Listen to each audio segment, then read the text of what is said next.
par l'État et par Renault, donc par la voix de Bruno Le Maire, qui n'arrête pas de le répéter sur les plateaux de télé, sur les radios, également le PDG de Renault, Monsieur Sénard.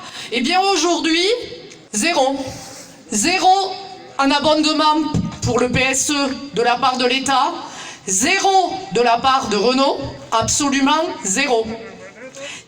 Seulement des propositions de reclassement. Alors des propositions de reclassement, comment dire, quand on est touché par un tel drame social, avec là énormément de mépris pour les salariés, puisque que vous soyez opérateur machine ou ingénieur, on vous propose le même poste. C'est insultant, sans tenir compte bien entendu de la situation géographique, parce qu'on peut vous proposer un CDD de 2 mois à Toulouse.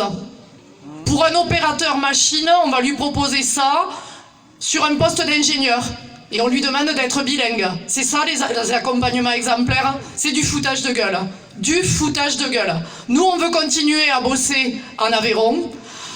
On a décidé, comme l'a dit David, on est déterminés.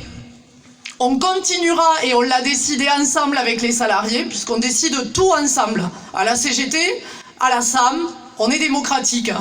Toutes les décisions sont prises en concertation avec les salariés. Et nous avons décidé d'occuper l'usine le temps qu'il faudra, pendant les fêtes de Noël, au-delà s'il le faut, d'une part, parce qu'il y a des projets portés aujourd'hui par la région qui peuvent permettre peut-être à cette entreprise, avec un autre nom, de pouvoir redémarrer dans quelques mois. Donc d'une part, on veut mettre sous notre protection notre outil de travail. Pourquoi ? Parce que dans la situation dans laquelle on se trouve, demain, on peut venir démanteler notre outil de travail, vendre aux enchères notre outil de travail, c'est hors de question. Donc il sera mis sous notre protection, parce que si l'usine doit redémarrer, il faut qu'on ait un outil de travail en état de fonctionnement.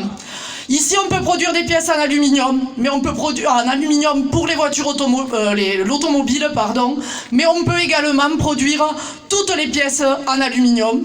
Donc du coup, on a décidé qu'on resterait là et qu'on garderait l'outil de travail sous notre protection. Et d'autre part, il va falloir que les coupables payent. Parce que les coupables ne sont ni la CGT, ni les salariés, mais bien Renault, l'État, qui ne peut rien. Avant, on avait Jospin qui disait « l'État ne peut pas tout ». Et là, ce gouvernement nous dit « l'État ne peut rien ». Donc, il va falloir que chacun assume ses responsabilités. L'État, Renault, le groupe chinois, ils portent une responsabilité sociale. C'est un véritable drame social que nous vivons actuellement. Psychologiquement, c'est fatigant, on est usé. Ne croyez pas qu'on s'amuse. Ne croyez pas que, comme j'ai pu le lire, parce que même si j'ai pas les réseaux sociaux, que de monter la garde, ça sert à rien. Ben si, ça sert à ce que je viens de vous expliquer. Monter la garde, c'est pouvoir redémarrer cette usine, même si c'est pas avec tous les salariés. Mais si dans un premier temps, ça peut créer des emplois, eh bien moi, on préfère une entreprise qui redémarre plutôt qu'une entreprise qui ferme. Et oui, effectivement, il faudra qu'ils payent et qu'ils réparent le préjudice qu'ils nous font subir aujourd'hui.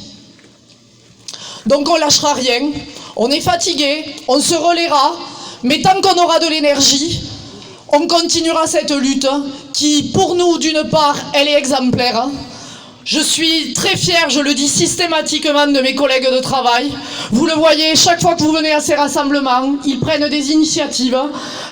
Non, ils ne sont pas abattus, c'est la démonstration. Oui, on boycotte Renault.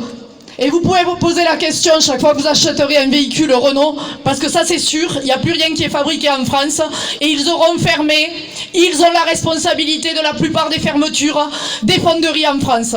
Donc oui, il faudra qu'ils payent. S'il faut aller en justice, on ira en justice et on récupérera ce qui nous est dû. Et je terminerai par... j'ai pas l'habitude de faire ça. Ça s'adresse à Monsieur Leleu. Alors je sais pas s'il est dans la foule. Je sais pas s'il est dans la foule. Je sais pas. Je sais pas. S'il vous plaît. Alors je vais le dire de manière assez calme. Je dis à ce monsieur Leleu, que la prochaine fois qu'il s'en prend à moi, à mon mari, sur les réseaux sociaux, alors on s'appelle Gisto et pas Gusto. Vous, monsieur Leleu, vous insultez la CGT en disant dans les réseaux sociaux, je vous cite, que nous serions les fossoyeurs de la SAM. Comme je viens de le dire, les fossoyeurs, ce sont Renault, ce sont l'État, ce sont le groupe chinois. En aucun cas, c'est la CGT. En aucun cas, c'est les salariés. Moi, quand vous tenez ce genre de propos, vous insultez mes enfants. Vous m'insultez. Vous insultez mon mari. Vous insultez les salariés de cette boîte. Donc, faites attention. Parce que moi, je n'irai pas par 4 chemins. Ça s'appelle de la diffamation. Moi, tout ce que je dis ici, je peux prouver ce que je dis. Par contre, vous ne pouvez pas le faire. Et de plus, vous ne représentez pas les valeurs que moi, je défends. Moi, en tant que femme, en tant que salariée de cette boîte, en tant que femme, salariée de cette boîte, moi, je vais être licenciée. Mon mari va être licencié, le père de mes enfants va être licencié, sa femme va être licenciée. Donc je suis concernée. Et nous, on défend à la CGT, quelle que soit la couleur de peau, la religion ou l'appartenance sexuelle. Ça, ce sont mes valeurs.